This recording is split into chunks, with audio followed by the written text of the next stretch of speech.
Buen día a todos. Este es el podcast Conversaciones Socioambientales. Lo hacemos Gabriel Cicchini, quien les habla Danilo Castelli.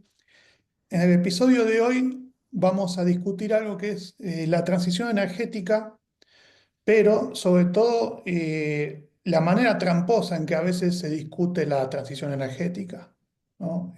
La manera que se la discute enfocándose únicamente en la tecnología y en las fuentes, ¿no? Y no en el impacto que tiene, por ejemplo, el sistema energético en la economía y en la vida social, ¿no? Aislada de todo lo demás. Así que, bueno, Gabriel, ¿querés decir unas palabras? Sí, me parece que esta temática es clave porque es un tema muy actual. Suele enfocarse la transición energética como algo muchas veces separado de una transición o un cambio de modo de producción. Entonces me parece que la idea es apuntar a esas limitaciones que tiene la forma en que se piensa la transición energética. Sí, Pero bueno, vamos ahora a tener un diálogo, ¿no? Primero exponé tu posición. bien. Bueno, en resumen es lo que ya dije, ¿no? Si nosotros quien frecuente otros podcasts o textos, algunas veces que hay que buscar, ¿no? Pero porque todavía por ahora el tema no es mainstream, el tema de la transición energética, ¿no? Pero en algunos lugares se está acercando a ser mainstream y la manera en que se plantea la discusión condiciona, el planteo de toda conversación condiciona un poco cómo se va a desarrollar esa conversación, ¿no? Como que el inicia es el que establece el tablero de juego, por así decirlo, ¿no? Entonces, si se enfoca el tema de la transición energética únicamente desde el lugar tecnológico, quiere decir que no desafiamos, por ejemplo, la estructura social, no desafiamos el sentido de la economía, los fundamentos de la economía, ¿no? Es como que se asume, ¿no? Que, bueno, va a continuar el capitalismo, ¿no? Puede continuar el capitalismo sin los combustibles fósiles, ¿no? Lo cual que, más allá de ver si es posible o no, también hay que ver si es deseable. Pero cuando se enfoca la transición energética únicamente desde las fuentes, desde cambiar, por ejemplo, combustibles fósiles por renovables o nuclear, etcétera, que se llaman estas discusiones, ¿no? Renovables versus nuclear versus hidroeléctrica, por ejemplo. Eh, y se va a la discusión por un lado técnico, ¿no? De cuál es la mejor fuente, cuál es la más eficiente, y no se habla del capitalismo. O sea, no se habla de que si continuamos o no en el capitalismo. Eso como que se asume que va a ser así, ¿no? Y eso es una trampa. Eso es una trampa. Entonces, nosotros queremos visibilizar esa trampa, ¿no? Hay dos maneras principales en que se valida la economía capitalista, ¿no? Y que aparece en el debate sobre la transición. Una es la manera liberal y otra es la manera estatista, ¿no? La manera liberal es la que le da el protagonismo al mercado, por ejemplo, y a las grandes empresas.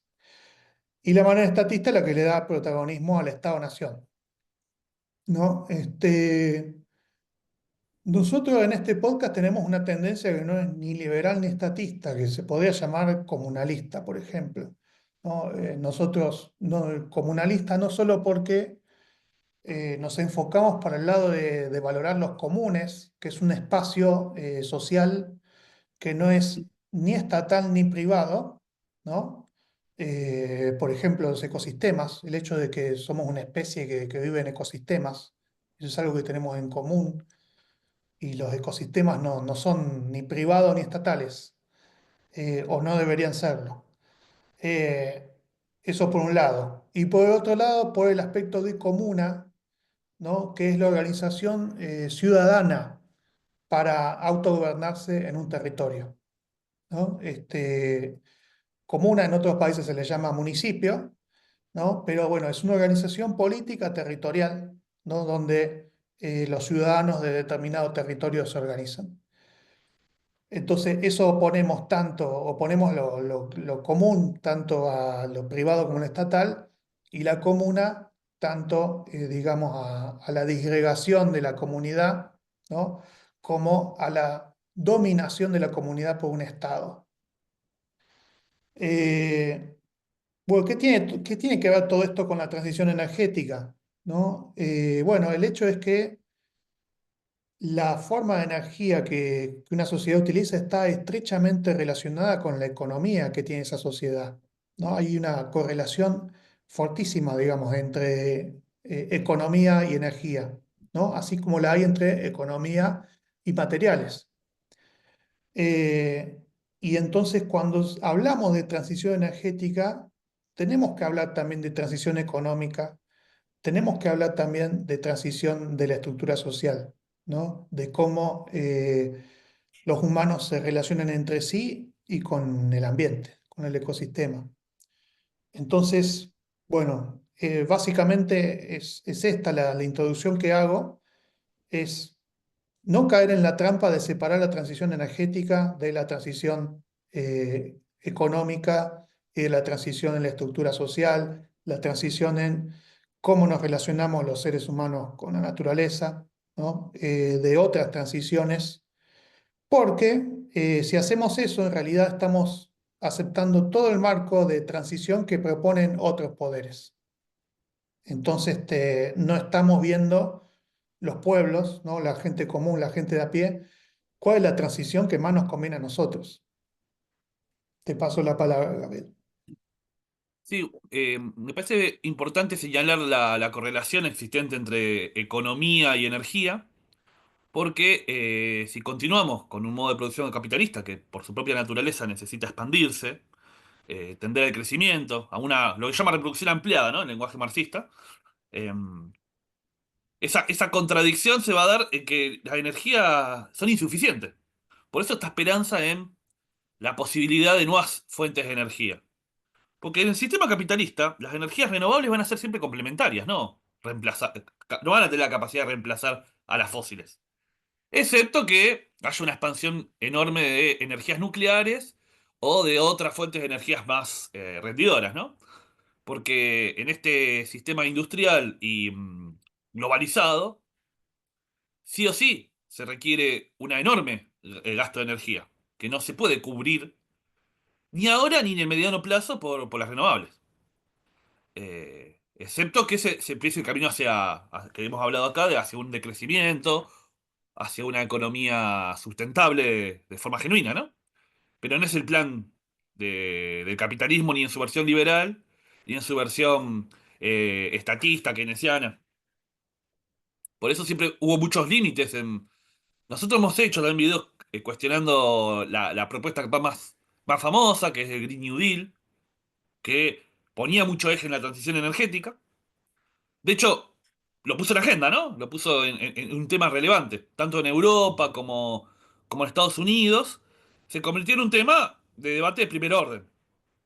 Eh, que bueno, lo que pudimos ver, y que me parece interesante analizar, es que Trump, cuando ganó en Estados Unidos, vino a decir que el crecimiento capitalista, que es lo que él propone, es incompatible con esa transición energética. Y ahí hay que ver esa verdad que dice Trump. Ahí hay una verdad ahí. No puede haber una expansión capitalista con apoyada en energías renovables. Y en eso él tiene razón. Si él quiere un crecimiento capitalista, tenés que ir por el lado de volver a la fósil y hacer de cuenta que el cambio climático no existe. Sabemos que eso va a llevar a un desastre, o lo se puede prever fácilmente, pero es la lógica del capitalismo. El capitalismo no podría salir de la recesión solamente impulsando las energías renovables. Sería insuficiente. Habría menos rendimiento, los costos industriales se elevarían un montón, que es lo que pasó, por ejemplo, en Alemania. En Alemania se tomaron bastante en serio la idea de transición, trataron y además cerraron las plantas nucleares, ¿no? Cerraron las plantas nucleares, trataron de avanzar un poco en la descarbonización de la economía y ya, sin ir a fondo, ya tienen una recesión hace años. Porque la lógica capitalista hace que no puede haber una fase expansiva de la economía sin el impulso que le da las energías fósiles.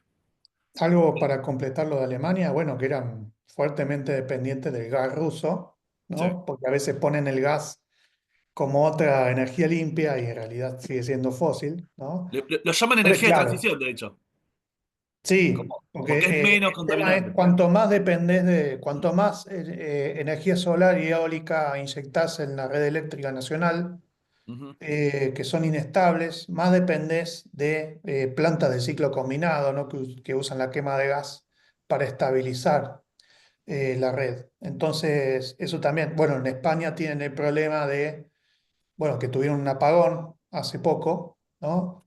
También de una gran inestabilidad de la red. Le han sumado mucha eólica y solar, han avanzado mucho en ese sentido, porque bueno, el territorio español también tiene, es privilegiado en esas fuentes, pero bueno, a costa de desestabilizar toda la red. Entonces, en vez de necesitar menos electricidad y que la electricidad sea más barata, pasa lo contrario, porque los costos de estabilizar la red eléctrica aumentan. Entonces, siguen dependiendo del gas. Entonces, ahora quieren hacer toda una inversión para ver cómo obtener gas licuado, ¿no? De otros países. Bueno, el tema es, bueno, quería completar algo que dije antes, ¿no? Que decimos, bueno, la trampa de meterse en la discusión técnica, ¿no? De la transición energética sin abordar que tenemos que hacer una transición económica, social, etcétera. Bueno, pero eso no quiere decir que no haya que posponer la discusión técnica o no haya que darla, sino que hay que darla con una conciencia que no está aislada de todo lo demás, ¿no? Y sobre todo hay que darlos honestamente, hablando, por ejemplo, del pico de los materiales, de los recursos energéticos, ¿no? En el caso de la energía nuclear, el pico del uranio, ¿no? Y además la vida útil que tienen las plantas de energía nuclear. Una planta de energía nuclear, con suerte, tiene una vida útil de 50 años. Entonces, bueno, un país que apueste por energía nuclear, que haga un montón de plantas nucleares, bueno, sí, por ahí en los próximos 50 años va a tener mucha más electricidad. Esa es otra cosa, ¿no? La restricción, la energía nuclear te da electricidad nada más. Eh, sí, bueno, y puede llegar a tener una ventaja con respecto a otros países, ¿no? Pero, ¿qué va a pasar cuando la vida útil de esas plantas se acerque? ¿No? Porque hay que hacer toda una inversión energética en desmantelar las plantas también, de manera segura. Por no hablar de que el territorio donde funcionan esas plantas se convirtió en un basurero al que nadie se va a poder acercar en miles de años. Entonces, y ni hablemos si hay un accidente, ¿no? Entonces, los proponentes de la energía nuclear no dan esas discusiones técnicas honestamente tampoco. Entonces, con eso también hay que tener cuidado. Así como los proponentes de la energía solar y eólica industrial tampoco dan la discusión técnica de manera honesta, ¿no? Del pico de las tierras raras, por ejemplo, el litio y otros materiales minerales que se necesitan, ¿no? Para hacer los paneles solares, o el hecho de que los paneles solares y las turbinas eólicas no se fabrican utilizando energía solar y energía eólica, se fabrican utilizando energía fósil, ¿no? Tanto para la minería, la etapa de la minería, como en la etapa de los hornos de fundición, ¿no? Que, bueno, propiamente transforman esos materiales.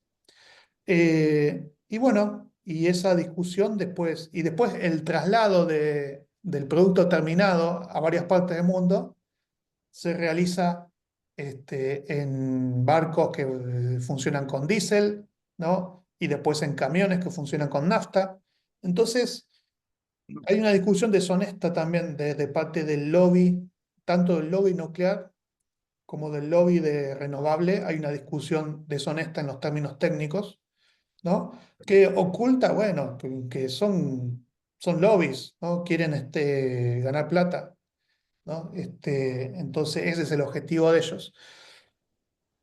Porque bueno, está metido, por un lado, el interés de las grandes corporaciones, ¿no? De las corporaciones que hacen plata con esto, y también el interés de los estados en tener más energía que sus vecinos, ¿no? Ante el declive energético, el declive fósil en general, es como que la lógica del Estado de tener, la lógica geopolítica, ¿no? De tener más energía y acceso a recursos que los demás, se incrementa esa lógica competitiva, ¿no? Entonces, bueno, ahí tenemos el Estados Unidos de Trump, que, bueno, claro, hacer una transición a las renovables sería debilitar al imperio estadounidense, ¿no? Entonces dicen, no, todo lo contrario.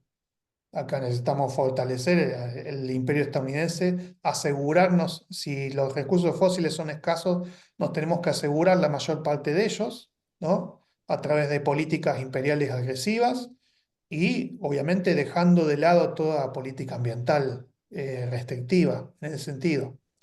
Eh, entonces, bueno, ahí tenemos, bueno, cómo el sector privado y el Estado, ¿no? Son también haciendo los dos enemigos de una transición que tenga realmente en cuenta el interés de los pueblos, el interés de la humanidad, de sobrevivir en este planeta y de vivir con dignidad, ¿no? Por eso es la importancia, ¿no? De que si vamos a intervenir en conversaciones sobre la transición energética, que tratemos de llevar siempre, primero, el máximo rigor a nivel técnico de la relación con los materiales, ¿no? Para las distintas tecnologías, ¿no? Y de toda la logística. Eh, y segundo, recordar este marco más general en que la transición energética se tiene que incluir, ¿no? Que es una transición económica, es una transición social, ¿no? Es una transición en la relación entre la humanidad y la naturaleza, ¿no? Por eso el término transición ecosocial que hemos usado en otros episodios, y de hecho dedicamos un episodio entero a introducir ese concepto, es algo que se tendrá que poner enfrente, ¿no? La transición energética como parte de la transición ecosocial y no la transición energética como la conversación principal. Eh, Pienso también que es clave la sinceridad, ¿no? Porque me parece que las fuerzas políticas, conscientes del problema y de la necesidad de la transición, la transición social y también energética, no pueden, por ejemplo, los que son fuerzas políticas electorales, como los partidos verdes, que hemos hablado también, no pueden ser sinceras y decir, la transición energética es incompatible con el crecimiento capitalista.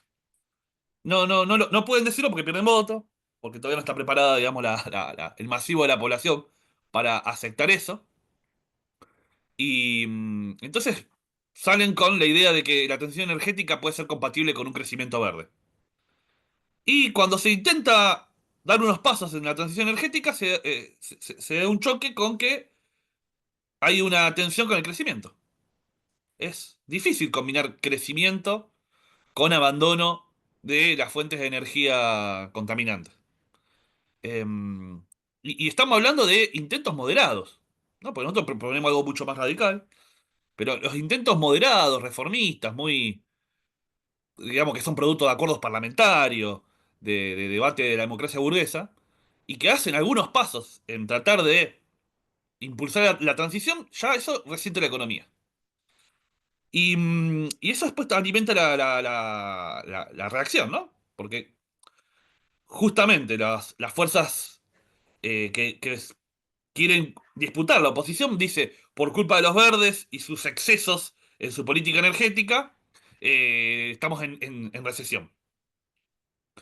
Y unas reformas moderadas son consideradas un exceso. Son consideradas algo demasiado osado, demasiado arriesgado, demasiado ir por fuera del status quo. Entonces, hay que saber que hay que ir mucho más lejos y que el discurso se tiene que adecuar para que eso sea viable. Hay que empezar a hablar de que no se puede seguir por el camino del crecimiento capitalista tradicional. Hay que ir apuntando a una radicalización de las reformas sociales, de la distribución, de la organización política también, ¿no? De la descentralización. y es es el único camino para hacer viable una transición energética. El camino moderado va a ser que se quede a medio camino la transición energética o que no llega a nada. Es importante que si se quiere encarar en serio a nivel político, eh, se tenga que ir con sinceridad y decir, la transición energética solamente es posible con una transformación radical de la sociedad. Y No hay otro necesitas, camino. vamos No a hay un tener camino menos intermedio. energía, Sí, entonces necesitas sociedades y economías que necesiten menos energía, que y sí. demanden menos energía, que puedan funcionar en el sentido de satisfacer las necesidades de las personas, ¿no? Con menos energía de la que hay hoy, ¿no? Que hoy, bueno, la manera capitalista de satisfacer necesidades es muy derrochadora, ¿no? De recursos naturales y muy contaminante. Entonces, Y en el bueno, marco teórico económico actual eso implicaría recesión, caída del PBI. sí, Es lo más probable. Cuando cae el consumo de energía, las grandes recesiones generan una caída del consumo de energía. Y no necesariamente igual, ¿eh? A veces puede haber una recesión y no es que bajo la energía, sino por cuestiones financieras, por otros factores, ¿no? sí, Pero, el pero una tema caída es, en la actividad económica es necesaria. sí, hay una cuestión de ahí de teoría de juegos, ¿no? Porque como los estados-naciones son competitivos entre sí, bueno, ¿cuál va a ser el estado? El estado que empiece antes la transición, ¿no? La transición energética, social, etcétera, va a estar, en el corto plazo se va a perjudicar, Sí. ¿no? Va a tener recesión económica, va a estar en desventaja política, diplomática, militar frente a los demás estados, ¿no? El tema es que cuando llegue realmente el momento de escasez de combustibles fósiles, ¿no? Donde ya se haya agotado lo último que se podía extraer rentablemente, bueno, esos países, los países que hayan encarado esa transición antes, van a estar en mejor posición que los que van a tener que encararla a los apuradas, ¿no?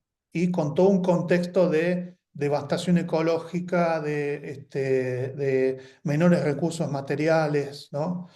Entonces, bueno, es un tema como el desarme nuclear. ¿Quién empieza primero? ¿No? En teoría, todos están a favor de que haya desarme nuclear. Ahora, ¿quién se desarma primero? El Estado que se desarme primero va a estar en desventaja con el Estado que conserve sus bombas nucleares, ¿no? Sí, y por eso Entonces, también hay un auge del nacionalismo, ¿no? Porque el nacionalismo sí, justamente, ¿qué sostiene? No nos tenemos que debilitar ante los sí, enemigos. sí. Bueno, entonces, Nacionalismo ruso, claro. nacionalismo chino, nacionalismo estadounidense y en Europa están surgiendo nacionalismos porque están viendo que con estas medidas Ujú. que podríamos capaz de forma parcial decir, está bien esto que está haciendo Europa de apostar a profundizar la transición, con las críticas que podemos tener, ¿no? Pero digo, Y ahora lo quiere revertir, ahora lo quiere revertir. Y no porque hay no una fueron hasta donde tendencia tenían que ir, ¿eh? el abandono geopolítico de Estados Unidos, de pasarse casi del lado de Rusia, lleva a la clase política europea a decir, bueno, tenemos que militarizarnos. No tenemos más el apoyo militar de Estados Unidos, bueno, tenemos que tener un ejército propio, un ejército europeo, no fuerzas armadas europeas, y tenemos que producir nuestros propios tanques, nuestros propios aviones, etcétera, ¿no? Entonces, significa todo un esfuerzo industrial muy grande que es incompatible Con con los la objetivos de la transición Agenda energética. 2030, por ejemplo. Claro, Porque nosotros criticamos la Agenda 2030, por eso creo que lo podemos decir, ¿no? sí. Son, los criticamos porque son insuficientes. Y sin embargo, si se da esta situación de revertir algunas medidas que se habían dado en la transición, se va para atrás, los objetivos esos van a estar cada vez más lejos. Hasta esos objetivos van a ser imposibles de cumplir. Eh, la descarbonización va a estar cada vez más lejos. De hecho, todavía es impensable pensar, por ejemplo, armamento militar que pueda estar hecho sin energía fósil. Los aviones militares, los tanques, todo eso no van a ser eléctricos. Yo por lo menos por lo que estuve viendo, no. Muy poco, capaz Menos algún que, dron. bueno, a menos que sea la guerra sea exclusivamente con drones, digamos, por Sí, ejemplo. Esa podría ser pero la única salida. Pero bueno, mira, justo cuando empezamos a examinar en profundidad, no tanto la transición propuesta desde el sector industrial renovable o desde los estados, etcétera, eh, la propuesta de transición que hacen ellos y también las reacciones nacionalistas, reaccionarias, digamos, de derecha a esa transición, las dos tienen cosas malas, ¿no? Entonces, ahí hay, a ver, estamos en un juego y los dos tipos de movidas que podemos hacer son malas, llevan a malos resultados. Entonces, bueno, ¿cuál es la respuesta? Por ahí lo más prevalente es decir, bueno, hay que elegir la opción menos mala Mm. de esas dos, ¿no? Y lo que nosotros apostamos es a que cambiar de juego. A ver, si en vez de elegir entre el mercado y el Estado, es elegir a las comunidades, ¿no? Entonces, por eso hablamos, bueno, cuando intervengamos en la conversación sobre la transición energética, para mí tenemos que hacerlo a nivel de, bueno, ¿qué es mejor para las comunidades, para las familias, para la gente de a pie? No para mi país a nivel de Argentina, por ejemplo, lo mejor para Argentina, ¿viste? O lo mejor para la economía, ¿no? Esos son los marcos de discusión tramposos, ¿no? Que llevan a decir, bueno, está este problema, pero bueno, ¿cómo cambiamos un poquito para no cambiar nada? ¿No? ¿Cómo cambiamos un poquito para mantener exactamente la misma estructura social, mismo Estado-nación, ¿no? Mismo economía capitalista?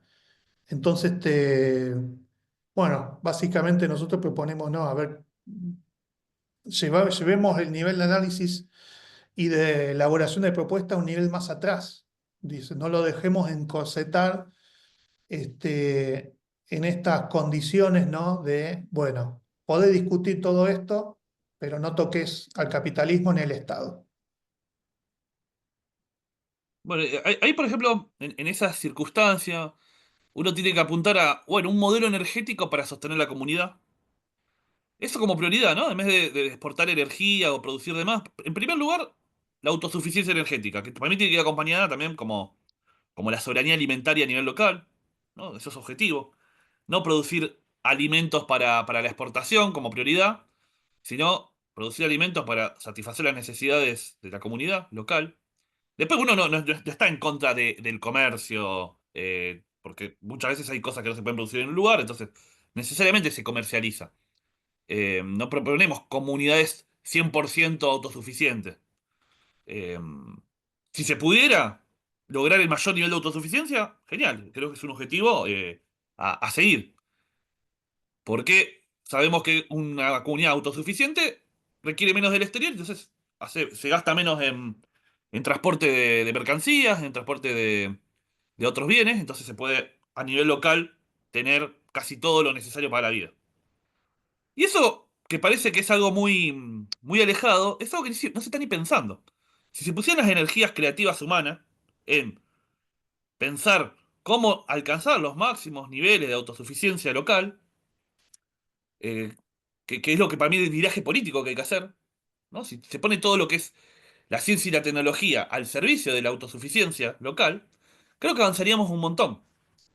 Porque yo lo que quería agregar es que estoy leyendo justo sobre la cuarta revolución industrial, que también viene cargada de un montón de optimismo y de un ninguneo de las necesidades energéticas de esa cuarta revolución industrial, ¿no? Porque todo lo que es automatización de los procesos productivos y inteligencia artificial, que van a serlo como los motores de la cuarta revolución industrial, ambos necesitan una cantidad de energía que sería difícil de sostener, porque implicaría que se avanzan estas tendencias, mayores necesidades energéticas. Eh, por más que se pueda apuntar a la electrificación total, también hay que sostener esa demanda de electricidad. Y lo que pasa para mí con esto de la cuarta revolución industrial es que sigue pensada para un marco globalizado, ¿no? De economía Sí. globalizada, de, mm, Y de competencia entre estados también. Sí, Porque, claro, ¿cómo te vas a quedar? La IA es una realidad. ¿Cómo te vas a quedar detrás de eso? ¿Cómo va a elegir quedarte detrás de eso? ¿No? Es una, así como el tema, entra en la misma trampa, ¿no? Que el desarme nuclear, que la transición energética, ¿no? Bueno, Como aparte que estas grandes qué país va a corporaciones, elegir ¿no? quedarse afuera del IA. Estas grandes corporaciones que buscan lugares que tengan agua abundante, energía barata, que capaz la energía no es que es barata, sino que el Estado la subsidia, ¿no? Sí, ¿No? Un Estado es receptor, barata para ellas. por Sí. eso. No es barata. Externalizar todo. Y también necesitan mucha agua, entonces se instalan en territorios que los gobiernos por necesidades económicas les regalan todo, ¿no? Les eximen de impuestos, les subsidian lo que necesitan. Sí, como las mineras. Sí. Entonces, una mirada crítica de esta cuarta revolución industrial y todas las empresas tecnológicas es algo muy necesario, Ahora, porque es una la nueva cosa. forma de optimismo, ¿no? Es una forma de optimismo que nos quieren generar una esperanza de que se puede tener una nueva era de crecimiento económico impulsada por esta cuarta revolución industrial. Y hay que hacer la relación entre también la inteligencia artificial y el lobby que está detrás con Sí. el lobby nuclear. Porque una de las propuestas que tienen quienes quieren establecer centros de tecnología, centros tecnológicos de inteligencia artificial, que es básicamente servidores, ¿no? Una red de servidores muy fuerte, es bueno, tener sus propios reactores nucleares, Ujú, ¿no? Entonces, necesitas hacer todo un lobby, ¿no? Para convencer a la sociedad de que vuelva a aceptar la energía nuclear. Entonces, para mí hay que unir esos dos puntos, hay que por lo menos, o estudiar, a ver si están relacionados, ¿no? Porque hay un resurgimiento, sobre todo acá en Argentina lo noto con los partidarios de Milei, ¿no? Que, bueno, todo lo que a ellos les parece progre están en contra, entonces entre energía renovable y nuclear van a elegir nuclear, ¿no? Porque esa es la que tiene la mayor oposición de los ambientalistas. Entonces, bueno, tienen ese estímulo de elegir siempre la peor opción, ¿no? La opción más reaccionaria, la más resistida, elegir esa. Pero eh, eh, hay una razón económica real, bueno, que es esta, que los centros de inteligencia artificial necesitan su propia, si es mejor, su propia fuente de energía. Bueno, y han encontrado técnicamente que tener reactores nucleares para ellos mismos a lo mejor les resulta mejor que tener que depender de la red eléctrica que ya existe, ¿no? Entonces, bueno. De ahí todo el dinero que se está poniendo ahora en el lobby nuclear, ¿no? Que además, que ya venía un poco impulsado también por la discusión de la transición, ¿no? La discusión de la transición energética dada de esta manera aislada, ¿no? Tecnológica, incluso cuando se la vincula con el cambio climático, se lo hace de una manera reduccionista, ¿no? Porque necesitamos fuentes de energía que no emitan CO2. Entonces, claro, así como un panel solar y una turbina eólica no emiten CO2 en su funcionamiento, la energía nuclear tampoco, una planta nuclear tampoco emite CO2, o por lo menos emite mucho menos que una planta termoeléctrica, por ejemplo. Entonces, el reduccionismo de la crisis ecológica a la crisis climática y de la crisis climática a la emisión de CO2 también funciona, digamos, para hacer este reduccionismo en la discusión de la transición, ¿no? Entonces, bueno, ahí el peligro básicamente está en el reduccionismo, Y ¿no? quería Porque agregar algo cuando más. vos decís, bueno, conversamos, pero sobre todo este pedacito nada más, entonces todo esto no entra en la conversación. Quería agregar algo que es que mientras se plantee todo dentro del marco capitalista, la transición a las renovables también está atravesada por una necesidad de expansión enorme, y esa expansión enorme lleva como al círculo vicioso de decir, bueno, para poder financiar la transición tenemos que crecer, que es lo que cayó en los Jóvenes por el Clima, esa organización en Argentina, ¿no? Sí, Que fue muy criticada, pero que al final muchos terminaron cediendo a esa posición de decir, bueno, si queremos impulsar una transición hacia las renovables necesitamos crecer o endeudarnos. Pero bueno, para no endeudarnos habría que impulsar un crecimiento. Y en un país como Argentina, ¿cómo se logra el crecimiento? Y con extractivismo. Y terminan cayendo en una Ujú. contradicción ahí de... en un país como Argentina es muy difícil crecer de un medio que no sea el extractivista, por lo menos en el mediano plazo. Eh, y en algo también. Yo no veo que haya una posibilidad de un crecimiento que esté por fuera del extractivismo en un territorio como el argentino.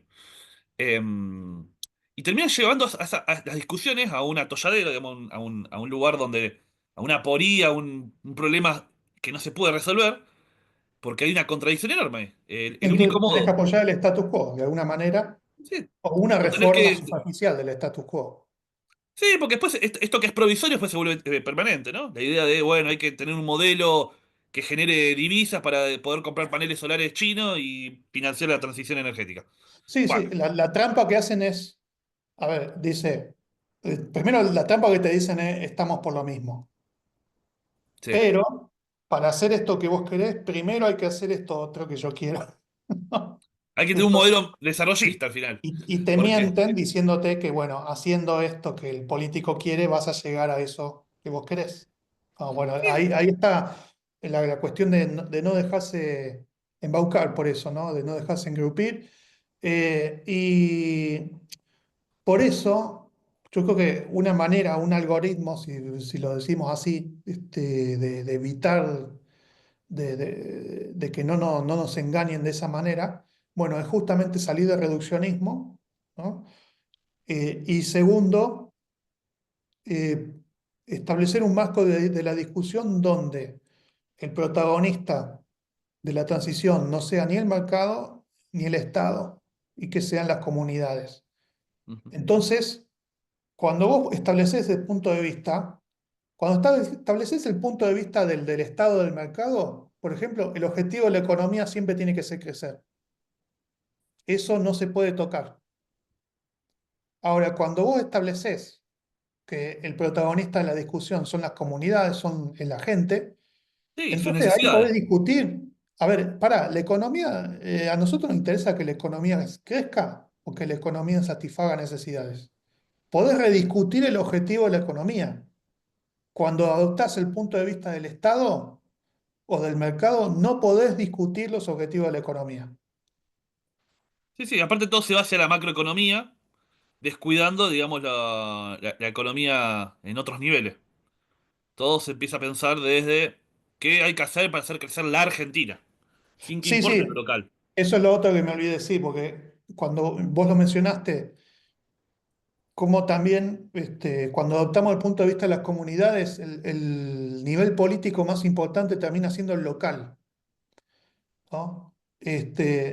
Y no es que lo nacional o lo provincial no tenga su importancia, ¿no? Pero la trampa de poner tu cabeza exclusivamente en lo nacional o en lo provincial es que vos te olvidás de lo local, que es donde pasás, es donde sucede tu existencia real, ¿no?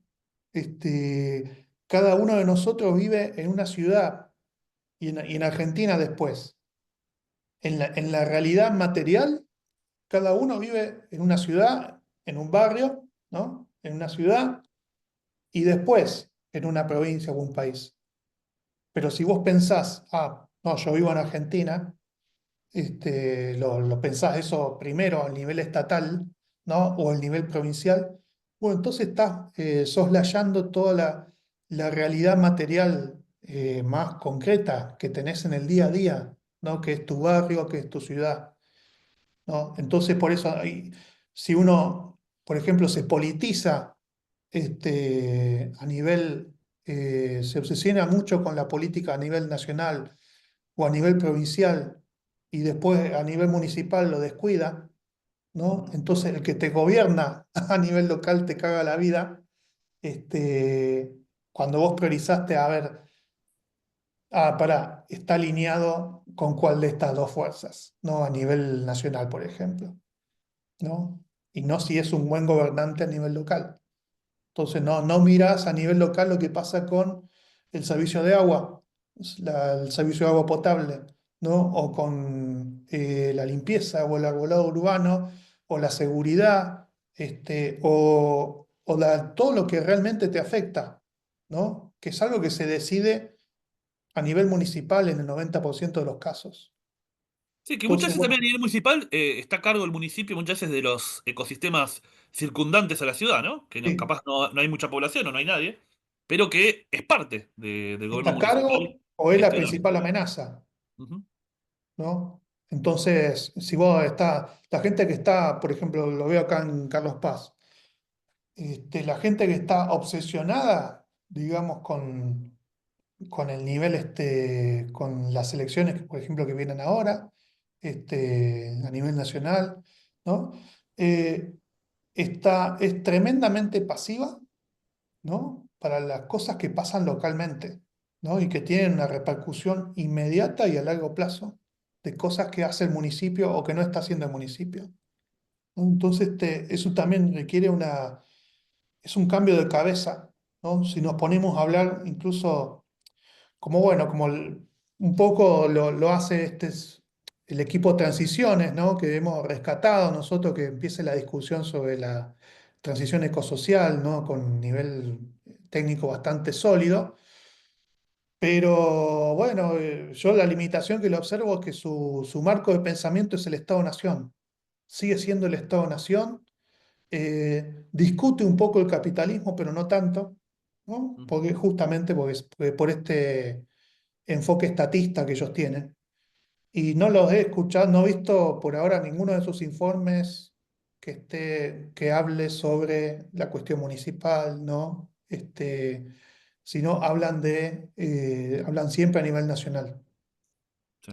Y eso es un peligro, ¿no? Por lo que acabamos de decir, ¿no? Porque te abstrae de la realidad local, que es la que vive la gente, es Que la aparte del hay que realmente. pensarlo, lo que depende más de uno, ¿no? Lo que está a nuestro alcance, es mucho más lo local que lo que sucede a nivel nacional. eh, Nos excede, digamos, en nuestras capacidades de praxis política transformar el nivel nacional. O es mucho más lejano, mucho más difícil. O te obliga a sumarte a un partido político, querer dar esa disputa. En cambio, a nivel local, no es necesario esto de sumarse a un partido político necesariamente, con una organización vecinal y estando activo ya uno puede incidir en lo que sucede en su localidad. Y estás más cerca de lo que depende de uno. Sin embargo, muchos están, eh, digamos, muy ocupados por el nivel nacional, que es algo que, encima si sos un ciudadano de a pie, digamos, desorganizado, esa preocupación ni siquiera vas a poder incidir, porque como ciudadano Sí, lo único que aportás es un voto. cada dos que- años. sí. En cambio, a nivel local, podés tener un nivel de incidencia muchísimo más palpable, mucho más concreto. E Eh, incluso a nivel local, cuando te aparecen los obstáculos Ujú, para tu participación y para tu incidencia, los ves de una manera mucho más concreta. Incluso podés ver a las personas que te están impidiendo esa participación, ¿no? Cuando a nivel nacional, eh, para formarte una cosmovisión a nivel nacional, dependés básicamente de los medios de comunicación, ¿no? No de lo que ves, no tanto de lo que ves vos mismo, de lo que percibís vos mismo, sino dependés de algo que ya está mediado, ¿no? Por intereses. Eh, y acá, si un grupo de vecinos, bueno, como en el caso nuestro, ¿no? Que queremos impedir que se haga un desarrollo inmobiliario sobre un humedal, entonces sabemos quiénes son los concejales que votaron a favor de esa ordenanza, ¿no? Cómo actúa el defensor del pueblo actual, que es un defensor del Ejecutivo. Eh, Sabemos que hay la relación que tiene la empresa que quiere hacer esa urbanización con el municipio, ¿no? Que le ha concedido varias licitaciones. Todos son datos cercanísimos que los tenemos y que no tenemos que ponernos a especular, ¿no? Porque a nivel, cuanto más grande también es el nivel político en el que querés incidir, eh, no solo que sos una alícuota cada vez más pequeña, ¿no? No es lo mismo ser uno entre 100.000 que uno entre 10 millones, por ejemplo, sino que tenés información cada vez menos chequeada, más abstracta, más lejana, más mediada, y a nivel local tenés información más directa que vos mismo la podés chequear. Eso, ese cambio político es muy relevante y es algo que tampoco se piensa en la transición energética, ¿no? Ujú, Que hay que ir muy fuerte por lo local. Que es algo que el ecologismo ha tenido, ¿no? A lo largo de su historia como movimiento político, de apostar a lo local. Sin embargo, se está dando una estatización en el sentido de Estado Nacional de los movimientos ecologistas, que está vinculado también a su inserción política. ujú. Eh, en los países donde disputan el poder del Estado, donde quieren llegar a ser gobierno o participar del gobierno, claramente fueron abandonando lo local, la militancia territorial y convirtiéndose en burócratas del Estado. Esto, Sí. eh, por ejemplo, sobre el Partido Verde no hace falta investigar mucho.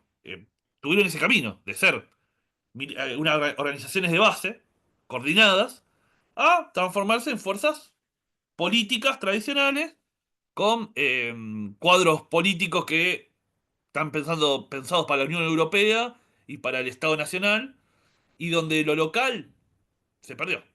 La lucha local, involucrarse en las luchas locales está totalmente abandonado.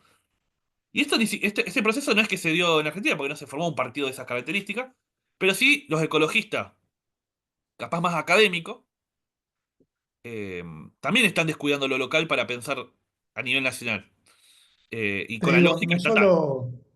no solo esa politización, eh, por así decirlo, a nivel de las elecciones, ¿no? Y del nivel nacional, digamos, impide que gente se involucre en las causas locales, sino que también hace que dificulta mantener el compromiso en las causas locales, porque hay gente que, bueno, que tiene una vocación, por ejemplo, militante, y se involucra en una causa local, ¿no? Porque le toca, digamos, o porque lo ve como, también porque lo ve como un medio para, ¿no?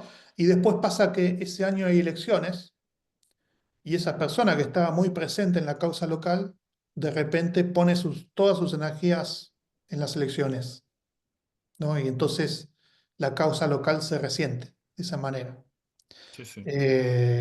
Así que eso también hay que tenerlo en cuenta, ¿no? Y también yo he encontrado en gente que tiene un compromiso a largo plazo con causas locales, sobre todo causas socioambientales, es gente menos dispuesta a dejarse llevar por el bipartidismo a nivel nacional, por ejemplo, ¿no? De decir, ah, bueno, ahora que está mi ley, ah, bueno, hay que sacarlo a mi ley, cuando volvamos al peronismo va a estar todo bien. No, esa gente no piensa eso, ¿no? No es que le resulte indiferente, a lo mejor votaron a Massa en el balotaje, ¿no? Pero saben que más allá de lo que pase con la política, con quién gobierne, ¿no? Con quién gobierne la nación e incluso el municipio, ¿no? El compromiso de ellos con tal ecosistema o con tal causa local lo van a mantener. Entonces, eso te da una coherencia que no te la da la politización, el apostar todo a un partido político. Te da una coherencia a nivel ciudadano. Bueno, pienso que ya para ir dando, ¿no?, un cierre al tema de las limitaciones de enfocarse solamente en la transición energética, es ver que ya habíamos visto un capítulo, ¿no?, de que además hay algunos que tienen la postura de reducir todo por el cambio climático, ¿no? De que el cambio climático es el principal problema ambiental que enfrentamos y todo apunta a minimizar lo que pueda generar una profundización del cambio climático. Y la transición energética está ligado a eso, ¿no? Porque siempre que se discute la transición energética, está vinculado a reducir las emisiones y para bajar el impacto sobre el cambio climático, para impedir un cambio catastrófico. Perdón, te interrumpo. Sí. Ese es el motivo, el que más se dice. Ujú. El motivo de fondo real, que es el que menos se quiere reconocer, que hay un declive de la energía fósil, ¿no? Que ya pasamos el pico del petróleo crudo convencional, ¿no? De que ya estalló la burbuja del fracking, ¿no? Y de que, bueno, la transición energética es forzada porque hay un declive de los combustibles fósiles. Eso nada más. Sí, sí, aparte hay todo, también tuve una discusión geopolítica porque los países con menos reservas de petróleo eh, están en una situación crítica, ¿no? Porque cuando escasee, los estados petroleros van a priorizar su autoabastecimiento y van a acabar de exportar menos. Y van a quedar en una situación muy precaria, muy frágil los países dependientes del petróleo, de la importación de petróleo. Eh, o de gas, cualquiera de los dos, ¿no?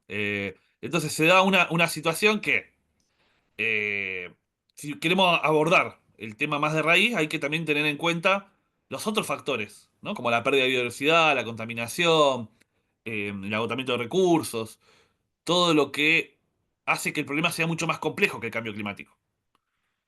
Entonces, ahí, cuando uno va más a fondo, se da cuenta que el cambio tiene que ser más de raíz porque los peligros son múltiples.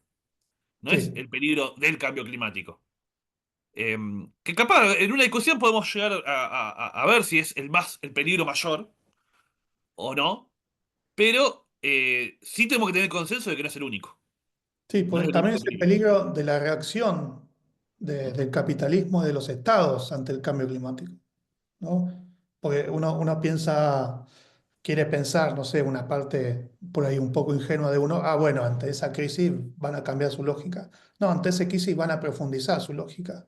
Entonces, bueno, sí, el Estado que tenga reservas de combustibles fósiles, ¿no? Primero que va a adoptar cada vez más, o va a tender a adoptar una posición cada vez más soberana y de decir, bueno, exporto menos, ¿no? O exporto solamente el excedente, ¿no?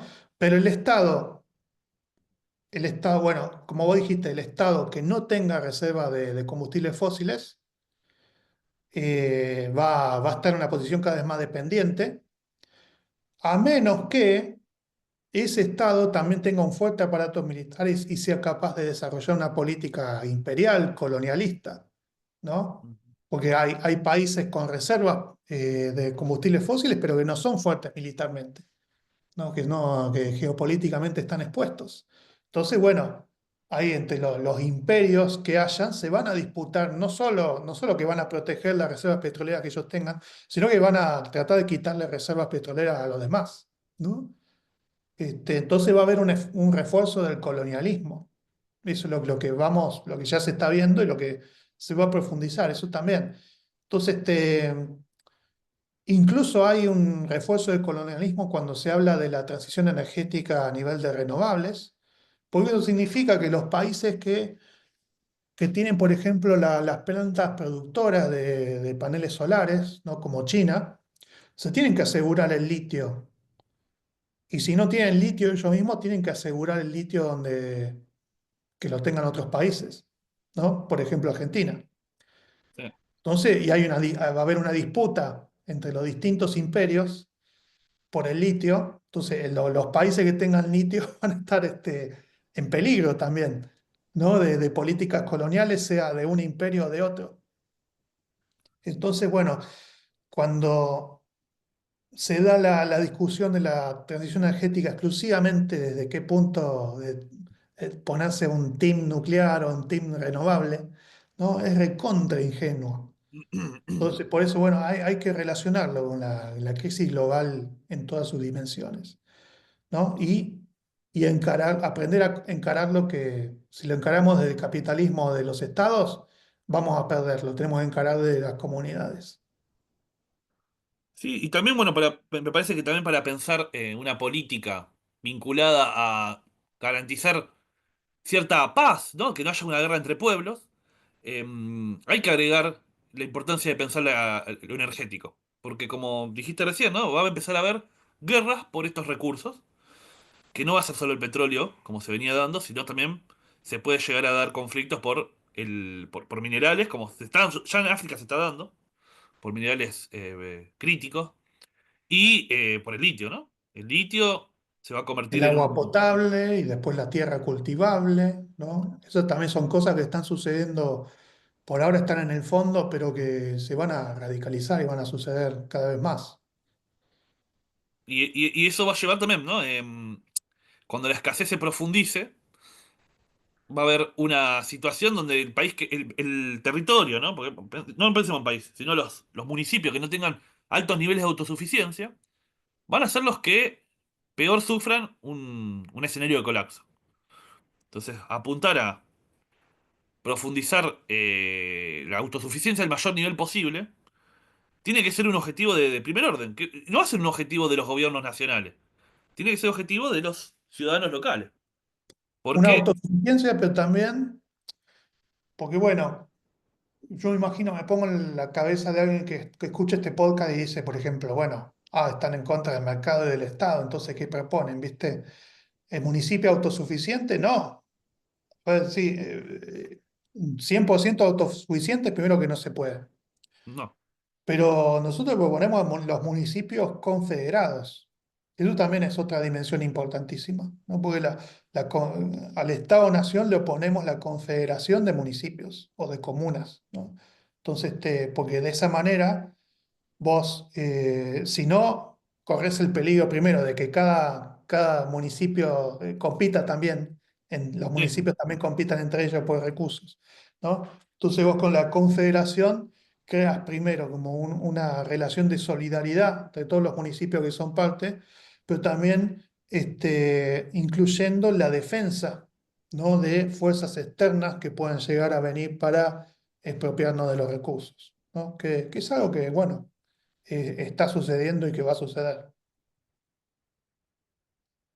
sí. Después, bueno, otros debates que se dan es que muchos ponen tanto énfasis en el Estado Nacional porque consideran que es el que puede defender a a un país de una Sí, invasión por los recursos. sí, Pero bueno, ese sería otro debate porque se piensa que, por ejemplo, yo pienso que el Estado argentino, la capacidad de defender la soberanía de los recursos es bastante débil en caso sí. de que suceda algo. Va a depender más de la Ya, diplomacia, ya lo vimos, o no sea, tiene lo vimos con fuerza. Malvinas. Sí, sí, y no tiene el poderío para proteger la soberanía de los recursos. Y además, y lo vamos a ver en un mediano plazo, no sé, lo vamos a ver próximamente con el tema de la Antártida. La Sí, Antártida y todas las islas, digamos, del Atlántico Sur, hay unos intereses geopolíticos, ¿no? Y Argentina va a perder, ¿no? Entonces, pero al mismo tiempo, claro, hay nacionalistas argentinos que están viendo eso, ¿no? Que hacen un buen análisis geopolítico y quieren convencernos a todos los demás de que destinemos energía a esa próxima guerra, ¿no? Para no sí, perder, sí. para A mantener el rearmarnos. dominio sobre la Antártida, y el Atlántico Sur. Y están pensando desde el Estado-Nación, Sí. no piensan desde la gente, ni siquiera desde sí mismos, de sus familias, sino se pusieron la pechera del nacionalismo argentino. Entonces lo que pasa es que, bueno, el Estado-Nación argentino tiene que ganar. Bueno, y Entonces, por esa lógica también le preocupa la baja de la tasa de natalidad, ¿no? En vez de también, poder ver que una baja de la tasa de natalidad dentro del panorama en el que estamos puede tener un efecto positivo en el sentido de que no sobrecargas la capacidad de carga del territorio al no incrementar la población. No, se ve como un peligro. Es ujú. totalmente negativo que haya bajado la tasa de natalidad. Es una tragedia, es un riesgo de que no vamos a tener renovación de población joven como para proteger a la patria. El Estado-Nación ve a la población como un recurso más. Sí, sí, por eso. Entonces, ya Escasez de tanto a población, nivel productivo como a nivel militar, ¿no? Entonces, ¿cómo? ¿Tenemos menos recursos humanos que los vecinos? Nos van a tomar ventaja, ¿no? Entonces, y justamente, bueno, no ven, tienen la cabeza metida en el Estado-Nación. sí, sí. Y encima ellos te lo van a defender eso como diciendo, bueno, es el mundo en el que estamos, soy realista. Bueno, para mí la conversación tiene límites, ¿no? Pero bueno, el tema, eh, a ver, los que ya estamos hartos del capitalismo del Estado-Nación, bueno, a ver, que desarrollemos nuestra propia conversación también, y no tener que aceptar el hecho de ser convidados, de tener que elegir entre ese bipartidismo, ¿no? Entre el mercado y el Estado. Y de decir, bueno, ¿cuál es el menos peor? ¿No? Sino que, bueno, desarrollemos esta tercera opción. Bueno, estuvo bueno el episodio. Sí, hace un tiempo que lo estábamos haciendo, así que volvimos. Ujú. Y, y creo que estaría bueno que a los que les gustó lo que charlamos y quieran aportar al debate, dejen comentarios. Nosotros estamos atentos a los comentarios en los videos. Así que comenten, pueden criticar si no están de acuerdo con nosotros. Nosotros aceptamos cualquier tipo de comentario. No somos intolerantes. Con respeto, mejor, ¿no? Pero bueno, por lo menos cualquier que quiera sumar al debate lo puede hacer desde los comentarios. Bueno, muchas gracias por escuchar y nos vemos en el próximo episodio.